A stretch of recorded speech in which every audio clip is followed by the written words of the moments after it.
ইতিহাস আপনাদের কখনো ক্ষমা করবে না।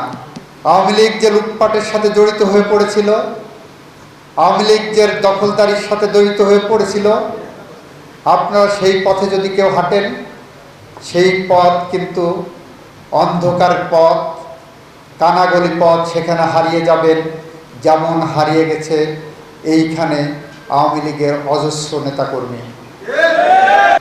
জুলাই বিপ্লব হয়েছে বলেই আপনারা জোর গলায়, বুক উঁচিয়ে, কণ্ঠ উঁচিয়ে কথা বলতে পারছেন।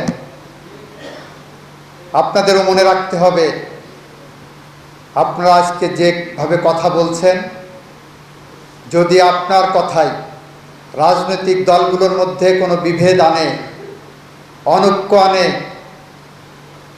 যদি রাজনৈতিক দলগুলো আপনাদের এই আচরণকে সংযত আচরণ মনে না করেন,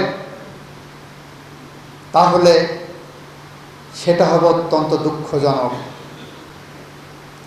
সেটা হবে আমাদের লক্ষ্যের যাওয়ার পথে একটি প্রতিবন্ধকতা। সে কারণে আপনাদের কাছে বলছি, আপনারা সবাই ঐক্যবদ্ধ থাকুন। আমরা আপনাদের সাথে আছি। আমরা যে যেখানে আছি, আমাদের প্রতিটা ধমনীতে জুলাই বিপ্লবের চেতনা প্রবাহমান। আমরা স্বপ্নে, শয়নে, জাগরণে আমরা সবসময় জুলাই বিপ্লবকে ধারণ করে এগিয়ে যাই।